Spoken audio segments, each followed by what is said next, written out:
I don't think I got. Let me know. So we're live. All right. Welcome, welcome, welcome to the Impact Podcast. We are so excited to be with you today. Of course, I have my friends here with me. I'm Aaliyah Johnson Roberts. Dr. Obiama in the house.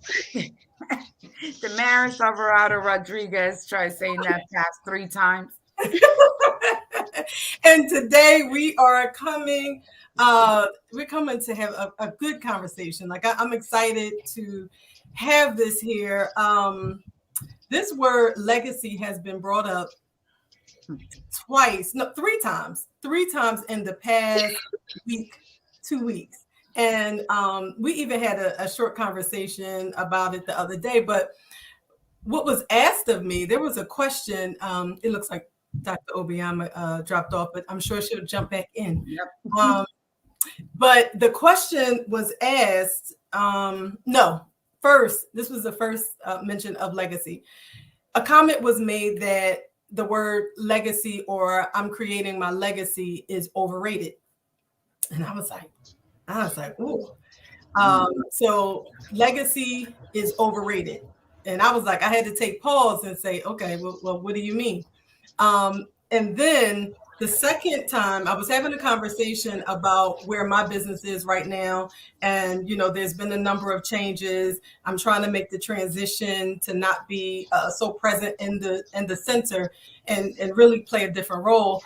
But of course, I'm putting a lot of effort into building systems and infrastructure and all that stuff. And the question was, what does your legacy look like? And the reason they asked that was because, to be honest, a lot of the background and the push for me was to carry on my mother's legacy. I've been feeling like, she's been doing this for 40 years. She's really made an impact in the early childhood education industry, and I cannot let this fail. That literally has been, a big, that's been on my shoulders. And no, Obiama, you and I had that conversation before. I put that on myself. My mom has never, ever put that burden on me. But the question was, okay, but now we're actually in your legacy. So what do you want for your legacy? And I was like, I never thought about it. So I wanted to kind of pose that to you ladies to have this conversation because it was mentioned the other day when we were talking, and we were talking about some things that we're working on. And the thought was, there's been a number of people that we know who have been in this work for years and they passed on or they closed their doors or they're still working, like literally working in the same position they had been 20, 30, 40 years, and they're kind of in the same place, if you will. And not to downplay anyone, but it's like, where are we going? So I kind of wanted to talk about that. Legacy. Yeah. Does the childcare industry set us up to create legacies, or are we just working? Well, here's the definition, which I pulled up under legacy, right? Because now we have to define what does legacy mean. So it is a gift by will, especially of money or other personal property. Yes, ma'am. Is this a gift? Yeah. Is this a gift? Right? So what is the legacy? When we talk about legacy, with me, that it is an incorrect word to use because I have my exit strategy. Which is different, right? That's not my legacy, it's my exit strategy. It's how I'm going to exit and creating those strategic moves to be able to exit successfully, right? And how does that look like? We talked a little bit about that. My husband asked me one day this week, and I think that's why we started like all this big conversation. When is enough? Right? You have done all this work. You've put in 20 years into this programming. You've had 20 years of successful, implementation in the communities. You've made impacts. You made this. You're working now, in this nonprofit, doing equitable work, workforce. You have your hand in everything. But when is enough, right? And that really made me think like, whoa, that's deep. because I don't know when enough is enough, right?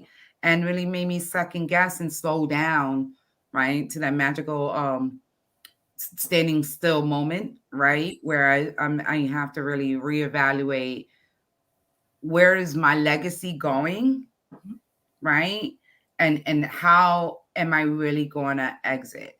But today I was telling Obiama, last week, well, the beginning of this week when we talked about exit strategies. And it's like, God don't want me to go nowhere, because every time I'm like, all right, I'm exiting. We talked it up. I'm getting ready for that mission. God is like, hold on to this, and then hold on to this. And I'm going to need you to do this before you step your foot out this game. Yeah. And sometimes we have to look at what are those messages. So it's really confusing. It truly is. I want out. I do. Right. However, I think he has a different mission for me, if that makes sense, right? It's and I have to kind of like figure that out. Yeah. So go ahead. No, I was saying, what say you, Dr. Obiama? Oh, right. So my approach to legacy is a little bit different. And so it's twofold. So one, I think about leaving wealth for my children's children, right? So that's one part of it, right? But that wouldn't be legacy. That's just me leaving an inheritance, right, for my children. Because in terms of the work that I've done, my children are not picking up that mantle. They are not interested. They like, right? So then when I think about my legacy would just be for all of the lives that I've had the opportunity to touch, that I was someone that cared about them as a person and not a number. And I think for me, as an educator, as a coach, as a mentor, that right there has been so important to me, to make sure that everybody that I have an opportunity to work with always feel like I treat them like a person and not a number. So for me, that's my legacy too, so that anybody I come in contact with, they were seen, they was heard, they were supported, and I never made them feel less than who they were. So that's what I want my legacy to be. And I absolutely agree, because that, I feel like, is a big part of the work of me carrying on my mother's legacy. It was never about money or anything. It was about, she set this high standard of how she interacted with people and everything that she's done in the community. And it's like, I can't do anything but elevate that or continue the work on. So that part, I want to say is easy, because I enjoy it as well. But something that came up also that I didn't expect recently is my daughter wanted to come into the business. And I was like, oh, right. So I had been talking about succession planning, but I wasn't really sure. I didn't expect her to say it, right? I was like, I mean, I know she helped, she supported me, but now she's like, I want in. And do we even prepare for that? So I know for us, we have been, because again, we've been working really hard at setting up the infrastructure and making sure our business is sustainable. We have been documenting processes and creating these systems and things like that, so that if someone were to leave, because we know the staffing crisis and all of that, you have your person for 10 years that, right, each day we don't know who's going to put in their resignation. So instead of relying on a person to get this job done, we had to document what that looks like, so that if they are no longer there, the business doesn't crumble, or that our quality doesn't subside, that we continue doing the work that that we've been doing. So I think it was interesting, and honestly, I believe it's God, right? Set us up and really put these things in motion, because for her to be ready to come in, I'm not starting from scratch to try to say, okay, well, let me figure out how to show you what to do, because the question was asked of me, well, tell me about when you got into the business. I walked in from getting laid off at my other job. I walked in, I had no clue about being a director. I walked in as a director with zero knowledge of what to do. And that's not legacy. That's not creating legacy or even succession planning to make sure that our business can run without us. So even if you're not passing it on or selling it, which those are things we need to talk about, those exit strategies, because right, we need to talk about those things. But even if we want to free ourselves from working in the business as much as we are, there's some things that we have to do in order to do that. And the business can still pay us. Why not? The business can pay me without me working And that's 7 days. exactly what you and I definitely been talking about, Aaliyah, like setting it up where you can step out, but it doesn't mean that you can't still get paid, right? And so even with the conversation, Damaris, we had earlier this week, and you just was like, I don't really want to oversee though, right? And so it's really looking at what is a right fit for you as an individual, but also, Damaris, what you just said about God not being through to you, your legacy is so unique. And I think that the reason why there's a pull on you the way that it is, and there's a great need for your voice, because there is no other voice like yours.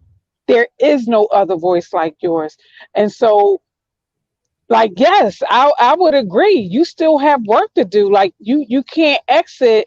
I know you want to, but when you look at your handprint, like, you're the only Latino, you're the only Spanish who is like a true trailblazer in the space doing what you're doing. And until somebody else come and fulfill those shoes, like, I just look at every time I'm in your program, I look at the work that you do in your community. That is unmatched anywhere with the impact that you're making, opening up doors with quality, right? And the opportunities that you are now having access to is only going to allow that to spread in other communities outside of Pennsylvania. So, like, yeah, I mean, unfortunately, however, even with that though, Damaris, I think that you can still be out and get paid and just be a consultant or a coach, or,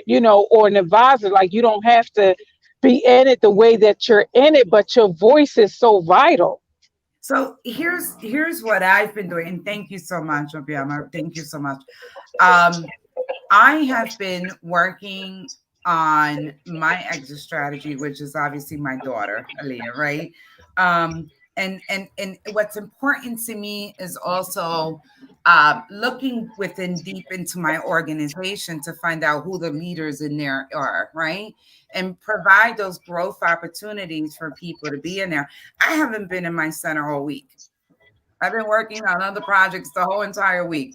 I called them today and was like, I miss you guys. They're like, no, you don't. All right, let's do a check-in, because I really don't. Right? I'm like, I really don't. But, last year and the year before that, I wasn't able to do that, right? In the past 19 years. So now creating these strategies, creating these systems, right, that hold me accountable for me not to step into the door, right? So I can take care, like Obiama said once, my newborns, which is like, the nonprofit, also the consulting agency, and make sure that my oldest child, which is Children's Playhouse, is good and set. I'm still there to jump in with whatever they need, and they know how I am, right? If I need it, if I know they're struggling, I'm coming. I'm doing a cleanup. We're going to do this. We're going to strategize. And then, are you good? All right, I'm out. Right. So that's how I do. And Obiama seen that, I think it was the week of opening that we were there, and there was like a lot of craziness happening. And I just was like, I got you. And I dropped everything I was doing because I had to go attend to my oldest children. Right. Because if I don't do that, then today I wouldn't be able to be not off, but focusing on other things for a whole entire week. Right. And opening other doors. Working with my daughter, as she started with me when she was like 15, right? I knew that she was very still young in mind. I didn't know whether or not she wanted.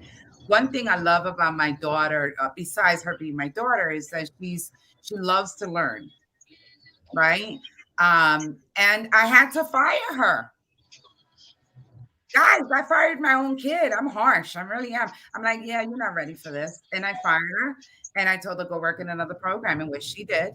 And she came back begging. Like, I can't. I was like, oh, the grass is not greener on the other side. You ready to put in this work, or you ready to go into another field? Because it's okay. You don't have to follow my footsteps. This wasn't even my footsteps, right?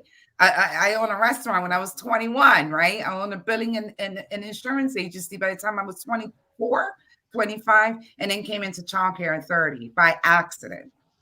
You understand what I'm saying? So this wasn't even like something that was thought up of.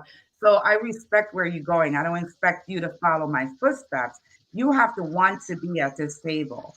And now that you're at this table, how do we make her grow, right? As a leader, allow her to have her own space, her own voice.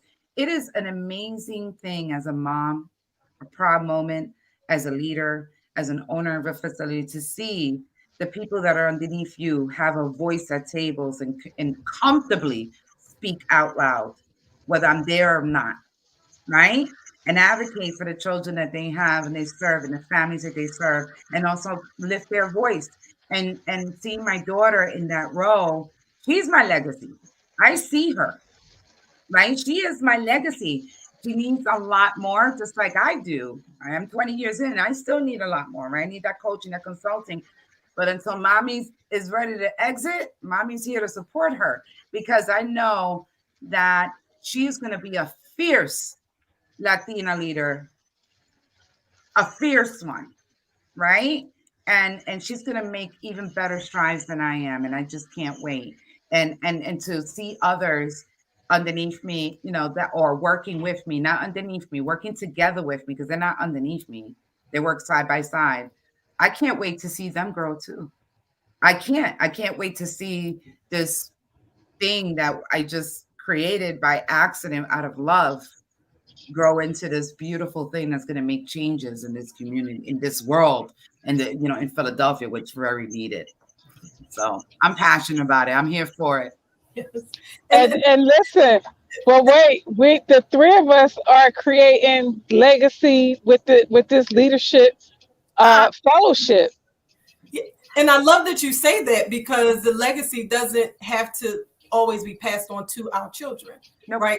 This is where the leadership comes in at, and it's not one of those, I'm going to come in, get what I want and need, and I'm out, and I'm not, I don't care about, because even if we were to, leave the position, leave the center, or not be present in the capacity that we're in now, that doesn't mean that we can't still impact the field or the work. And I think sometimes we kind of stay stuck, like you were saying. It's a hard pull, Damaris, because it's like, wait, but I have to do this, I have to do that. So that was one of my questions too, which was, okay, then what does the industry offer us then when we get to this space? Well, I think I just answered my question in my head. I was about to say we create our own path. The industry doesn't really offer us anything. We have to be that go-getters. We have to create innovative ways into fighting back, to remind them and ourselves that we are business people. We are business people. We love what we do. I love my children. I love the impacts I make. I love, whatever. But we are business people. So when we get to this space, now we're thinking about future growth. What is that going to look like, right? How are we going to be sustainable? And the industry, unfortunately, does not offer us those type of tools and supports, right? We're conditioned to think that, we're just babysitters. No, I'm not a babysitter. I didn't go to school for babysitting. You know what I mean? I don't know nobody that goes to school for babysitting. I just don't know it. I do not work 12 owners, by the way. Work 48 hours a day, and there's only 24. We even dreaming about how we're going to wake up how we're going to work the next day, right? Literally, yes. Literally, right? What is my next move? What's my next strategic move? How do I handle this? How do I handle this family? Our minds, this ain't for everybody. It ain't for everybody. It definitely is not for everybody. And to your point, like the work that we do, the work, like that's our legacy as well. And to the point of, I mean, both of you being at a place where you are pouring in, right? You're pouring in. And I don't know if you guys read, I sent you something the other day, and it was 21 qualities of a leader. I had screenshotted this thing I was reading. I sent it to you, and it talked about the leader having a successor, like the leader, a servant leader. You know, a good leader is going to empower and pour into and invest in their people. Why? Because we want to be replaceable. We need to be replaceable. Like that's a good leader. You want to raise up a people that you don't have to micromanage, that you don't have to babysit, that you can pass the baton on and know that they're good. And that's what the two of you are doing, right? That's what we're doing. That's what we get to do every opportunity that we walk into our centers, walk into our classrooms, walk into our programs. So it's ongoing, and the job is never done. Like it's never done. I was talking to Zakia earlier today when I was at your center, Damaris, and I was reflecting about how, like, for 5 years, I was the executive director over 5 centers, teaching at Youthfield, teaching at Chestnut Hill, and doing my own program. And as I was sitting there listening to her and listening to myself out loud, I was like, no wonder why people kept on asking me, when do you sleep? Because the passion is what wakes us up. The passion is what drives us. And so I'm at the place where I don't even know how I did that. I can't even tell you. Yeah. I don't know. Yeah. I mean, if you really reflect that, how can we do more? I feel like it's always okay, guys. That we did a great job. We did a great job. What else can we do? What else can we all do? The time. Right. All the time. And it's a shame because we really don't get the opportunity, Leah, to really reflect on the magic that we have created, the wonderful work, the impacts that we have created, right? The lives that we have touched, right? And the leaders that we have raised, right? You know, we have our moments where we're just running fast because that's just the way we're trained in this field. You gotta be one step ahead, right? We gotta always be one step ahead because if you sleep or you blink an eye, that's it. That's it. You know, you just lost some funding or you lost this or somebody cut your throat, because that happens in our field too, guys. All day or every day. You know, so it's important to, when do we get a minute to actually enjoy, right? And I guess that goes back to my husband's question. When is enough? When do you get to enjoy the work that you have put in? Yeah. Right? When you raise up people that you can leave to run the ship. And then continue to make those positive impacts. I was closing out with a client today, and she was really grateful, you know, for a lot of the work that we've done. And I said to her, we're not finished here. I said, because I'm going to need you to become one of my leaders, right? Because I need more representation. We need more people that look like us to help us. Yeah. Do you understand? And I said, are you with it? And she was like, yeah. So, you know, most of the time it's really looking for those opportunities. And she was so excited to even be offered like the opportunity to work with other people, right? In a different way, right? She's always worked with childcare. She knows the center. She works in communities of needs, a large population of Hispanic communities.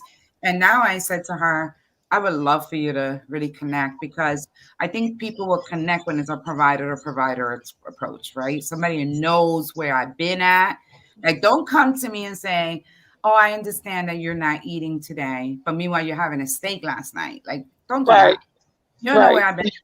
You understand? You don't know my struggles. You know what I mean? So it's cool when people are able to connect with certain people and really understand those real struggles, right? What it was to like really build yourself up and your organizations up. So, yeah. And I think that's a big part of the magic as well, that partnership. And we've spoken about that as well. I think, you know, even what happens amongst us, it's so much, you know, we could talk about that all day, but I love that. Last week, I think I did a panel discussion with some other ladies around employee retention, and not one was from Philadelphia, Pennsylvania. I'm talking other states, but it was such a beautiful connection to be able to all be pretty much in the same position, either directors, owners, or consultants. And there was no sense of competition on there. It was nothing but how can we further collaborate after? And that also is legacy, is right. We know that we have the passion. We've done this work. Everybody had 15 plus years in the game. And it was like, how can we come together to make more of this magic and show other people in the industry that it can be done? That whole myth that, childcare owners don't want to share with others, or women can't come together and not have drama. Like, no. I think we're conditioned. I think we did a podcast once on that, right? Like, show me the dollar, or we want to powder that dollar. You remember that? Yes. You remember that podcast? And we're conditioned to feel that way. You already know, Leah. We've spoken in Obiama a lot about other organizations. I want to say the right words here, but I'm not the politically correct person. Right. So what you trying to say? Right. So what you trying to say? Well, this. It goes back to the conversation of, is green. At the end of the day, is green, and at the end of the day, the people that hold the purse strings, male or female, are the ones that keep everything going, right? And so they distract us with the putting us all in one box and have us fighting for the same dollar, instead of taking the dollar and saying, you get a quarter, you get a quarter, you get a quarter. But no, you want us all fighting for the same dollar. And then now we sitting at the same table, but we fighting for the same dollar. So as soon as we get up from the table, it's like, oh no, don't work with her. Don't work with this person. Don't work. So now we got all that backbiting going on, and that and that is just what she's doing over there. Let's go. Yeah, come on. Yeah. So ridiculous. And then thank you so much, Obiama, for this is why we make such a great team, because you already know where I was going. I love that you pushed me off. You pulled me off.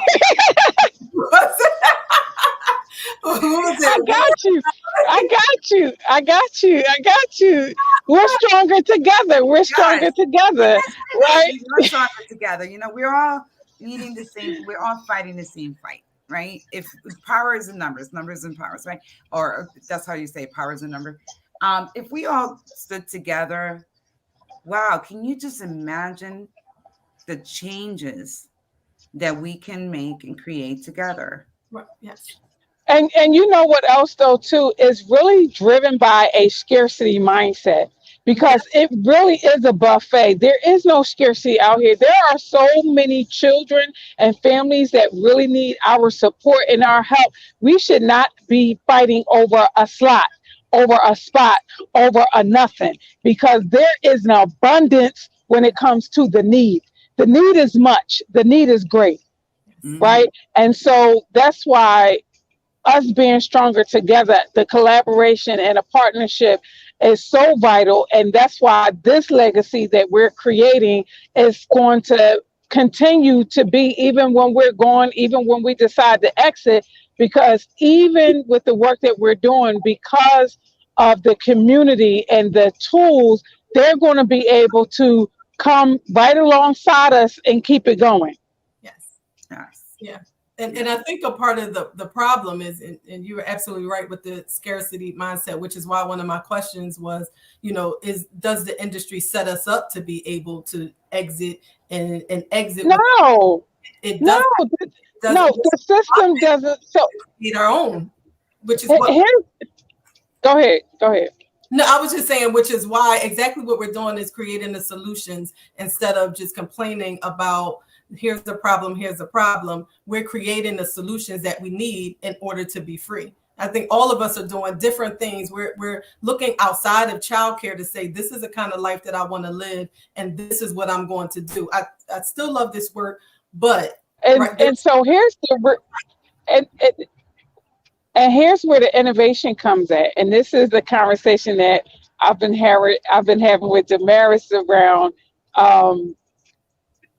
let's be our own bank. That's where the real innovation comes in at. Let's be our own bank. Like instead of fighting for these peanuts, forget them peanuts. We can make our own peanuts. Let's grow our own trees.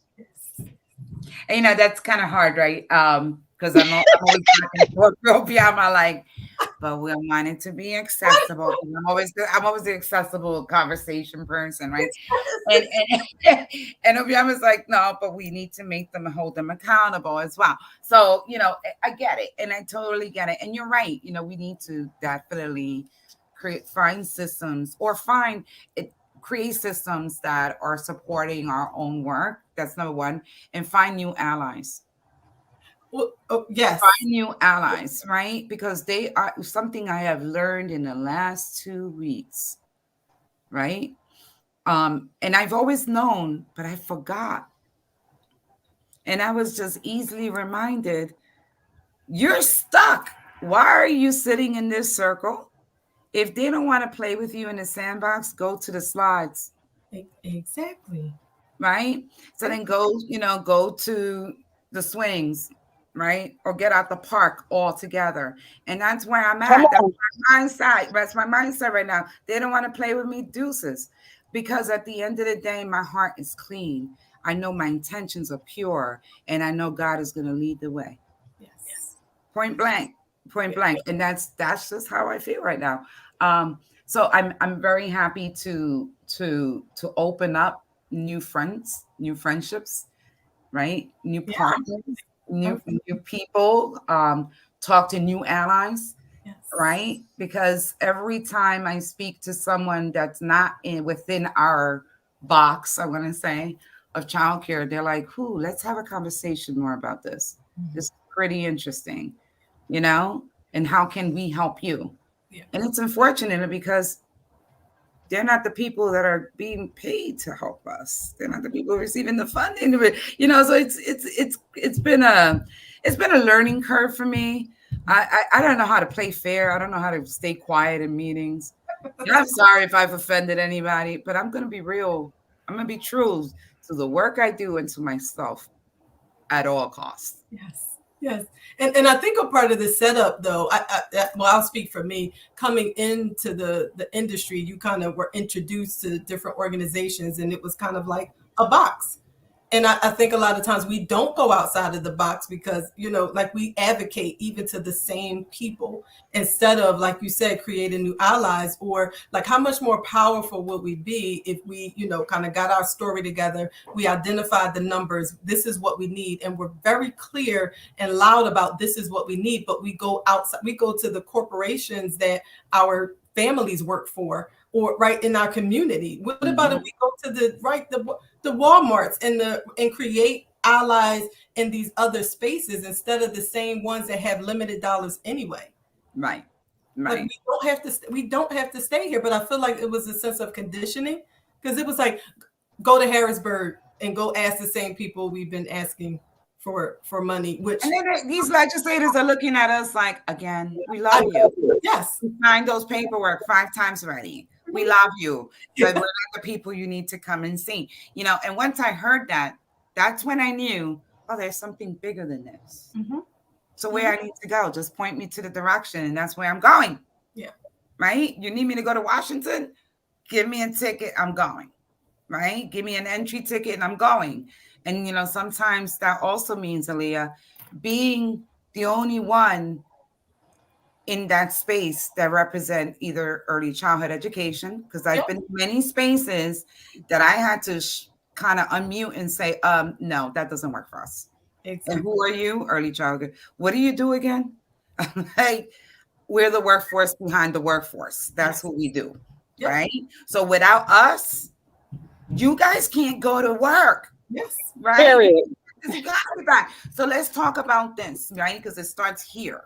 It starts here, right? It doesn't start at K-12. It starts here, right? We are even the teacher pipeline, because many of our teachers have been certified, gone through us, through ECE, through early childcare, got certifications, and now they're teaching K-12. Yes. So don't sit here and act like you don't know I'm in the room, because I'm going to make sure you know I'm in the room. Yes. Yep. Right? So, being able to be comfortable enough to be in those spaces and lift your voice. Yes. Yeah, and I've had to learn how to have conversations with the non-child care people. It was, and not feel less than. It was like, oh no, I'm in the room. Let me tell you about our revenue. We have revenue as well. Let me tell you about what we do, right? But it took getting uncomfortable, and we all were in the 10,000 small businesses Goldman Sachs program. It really helped me. It helped me. It was like, wait, what you mean a pitch? I had to do a 30-second pitch. How do you do that? Oh my gosh, I struggled with that. Oh my gosh. But now I became an expert. It set me up. Let me tell you about what I do. And even when we were on our way to DC to the summit, on the bus, we had so many conversations, and they were the ones telling me how important our work is. Like, oh my goodness, let's talk about, right? They want to talk about their children or their experiences that they had with childcare and things. That's why we need to have these conversations with the non-childcare people, because they feel it, they're impacted, even if they are employers and they have employees who, if childcare isn't available, then what? Right. When COVID hit and we had to close classrooms, I know my families were freaking out, right? They needed us, but we're not really having the conversations outside of the circle to create the allies, like you said, to ask for the money, know what we're asking, which is why, we've been talking about like knowing our numbers and getting into our businesses. Those are those business mindset strategies we need to really get tight on, to say, and I don't want to just break even. Like, why we don't talk about profits? Like, why? Like, how come I can't have a profit and live how I want to live? Like, right? That's right. Like, my mom still wants to, she does not want to retire. She's very clear. No problem, Mom. But you should be able to pick and choose. You should be able to be free and live how you want to, because you deserve it. You deserve it. You put your time in. If you put your time, other people do it. So why can't we? You know why we can't? Because early child care, you obviously know. And it's because we're advocating to the same box within the same box. Okay. We need to come out strong. But here's a question I have for you, Aaliyah, because it's pretty interesting that you said that. So how do people get invited? Why do people do not come out to do these things, right? Is it because they feel like as though they're not invited to the table to have these conversations, right? Or they don't know where to go to? They may not know where to go. Mm-hmm. But then so we just have to get uncomfortable and go outside of the ECE trainings, the conferences. We can't be scared to spend our money to be coached by, like, honestly, until I began getting coached and having consultants and things like that, it was a lot that I didn't know. And I was like, oh, there's somewhere. And I think COVID too opened up this virtual opportunity where we can connect with other people who are not from this country. Mm-hmm. Right. Like, they don't have to be from Philadelphia for us to become more knowledgeable or to have impact or to have connections that we can bring back to Philadelphia. But I still want to go. I want to go play in Africa. I do. I want to connect with them. I want to connect. I'm going to Italy. I'm going there, and I want to be able to not only have these experiences, but to have these conversations with other people. And make connections and bring back those models, right? Yes. Guess what? When we start researching some models that are happening in other cities, in other countries, you're like, wow, wow, why are we not doing that in Philadelphia, right? Why are we not bringing this to our children? And, so definitely it's a great opportunity to think about out the box, right? Definitely think out the box and see how other places. I mean, I think Obiama is traveling now because she's always traveling. Obiama is definitely the biggest traveler here. And I love when you got on the call, Obiama, you said I have my sidekick, my baby with me. That's to create a legacy too. He's with you. Yes. And you. Go ahead. No, I'm about no, you can hear me. I will say, yes, we can now. I was about to say, and it reminds me of me speaking about Zion and him being able to watch what you're doing. one of my girls said to me, and that's when it really checked me, because she was like, "Don't nobody want to work like y'all? Like y'all work all these hours and all these years, and you tired and right?" It's because that's what they saw. And I think what you're showing him is something different, so that, the legacy is this is what it can look like. And sometimes our children, they watch us, and like I'm still working. I am still working right now, but they watch us. And even my kids at times make comments that make me say, okay, what am I showing them? That's part of the legacy as well, in regards to what our children see, not just what, we call ourselves exposing them to. What are they actually seeing that, they see it for what it is, honestly. It's like, no, I'm working hard because, but they like, no, you're always tired. You can't go on the walk. And you don't have time, right? And you don't have time to do this. This is how I connect with those little rugrats of mine. Because I love my children, but sometimes they're like, "You're always working. Can you just quit?" And I'm like, okay, so let's see. Let's write down, if I quit, what ends up happening. Please tell me. No more vacationing, or less vacationing, right? And here goes this. No more, competition dances, no more this. And they're like, and these are the things. I can be home all day. You can have, 3 meals per day. I can't promise that, because, I don't know if I'm going to be tired enough to do it. Enough energy. And then they be looking at me like, go back to work. Like, you need to go back to work, because, we love this lifestyle. Exactly. So sometimes I got to connect that to back to them and say, I love you. I'm here for you. I am splitting my time. I'm doing the best I can as women, but I also keep it real. As women, this world was not intended for us to be successful, right? Own businesses and be parents at the same time. Right? To do the parenting at the same time, right? So you're not going to see me as a soccer mom all the time. But I'm not a soccer mom, but I'm just giving you that I hate. I got you. I just don't want to. Yeah, and I don't want to either. I don't want to stand there for 5 hours going, hey, hurrah, and throwing all the kids inside my van. And then, I do not want to do that. Yeah. Graham crackers and orange juice. That's what my van smells like now. I don't want that. I don't want that. Yeah. I love you. And you have to accept me for the parent that who I am. Yeah. Right? Just like I'm going to accept you for the child and the daughter that you are to me. Right? Yeah. You got to respect them. There has to be some mutual term. That's how I speak to my children all the time. I'm like, you're not going to love everything I do. You're not. Right? And it's okay. But stay in your lane, and I'm going to stay in mine. We're going to love each other, and life is going to be great. Really, keeping it real. I'm keeping it real. You can't be a mother 100%. There's no balance, guys. Oh, no.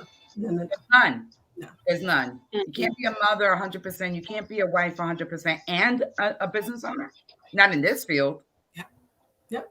Sorry. Not in any field. Not in any field. Not in any field. And so I think this is a good place to kind of like put a bow on this conversation, because the reality is we are the legacy, and the legacy is going to be what we say and what we create by our own definition and nobody else's, period.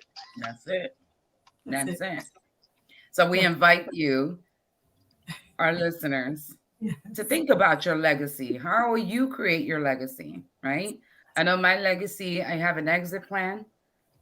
Right. I have an exit plan. I have somebody's going to fulfill my legacy. I also have backup plans just in case that someone decides I don't want this. Right. So I have backup plans. Right. You always have to have plan A, plan B, plan C. So how are you going to fulfill your legacy? Because I'm ready to retire, guys. I'll be 50 next year. I went past my mark. I said 40. I went past my mark. I'm working on it. Well, I ain't going past my mark. My mark is 50. I got 6 years to go, and I literally have everything in place to ensure that that's going to happen. But even with that, though, like, so for me, retiring isn't the traditional retirement. It just, my definition of retirement is so that I don't have to work to pay bills. Mm-hmm. I work because I want to, but I live off of the interest. That's what retirement looks like for me. Right. Me living off of the interest. of Yep. all of my investments and getting up and traveling and doing whatever I want. And then recently, the other thing is, and I know you both are probably already doing this, but like just recently, I just feel a really great desire to be able to take care of my mom. Yes. Yes. You know what I mean? Like I don't want her to have to do nothing. That's I it. want her to be free to travel and roam with me around the country. I take her wherever I go. I'll be like, everywhere. My mom doesn't like traveling, so she's not good. But definitely taking care of her, in other ways, definitely is a high need because, when I lost my dad, I was a daddy's girl. I didn't have the opportunity, right? He always took care of me, So having the opportunity to do that with my mom, which I just not just, but we just as adults started having this relationship as mother and daughter bond. I didn't have the opportunity to have that relationship when we were younger. So I do agree with you, Obiama, that I would love the opportunity now to do that and also to bond with my daughters, especially now that they're older as well, right? Because it's different, right? I'm 50 and even bond with my husband in a different way. Mhm. Because Mhm. I had to tell my husband, I said, I'm going to be 50 years old. I'm not a kid. I'm not the same Yeah. married 20 something years ago, right? Yeah. We need to learn how to, or we need to find each other again, right? Yes. And rekindle again at this age with this knowledge, with this wisdom, with this experience, right?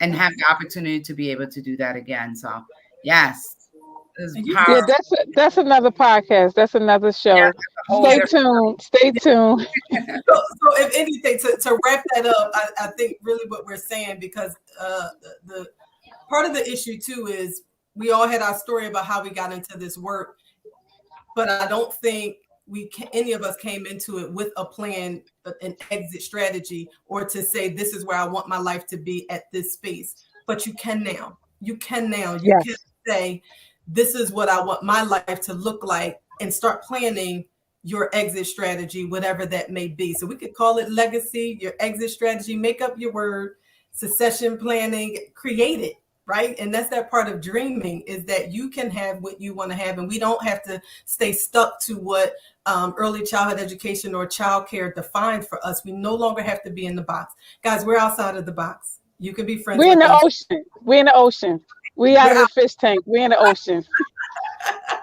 So thank you so much for joining us. I hope this, triggers something, within you. I know it did me. Sometimes those questions, when we sit with them, they can really change the trajectory of our lives. So, join us on the next podcast. We will be here the third Thursday. And thank you for joining us. We'll see you soon. Bye. Bye.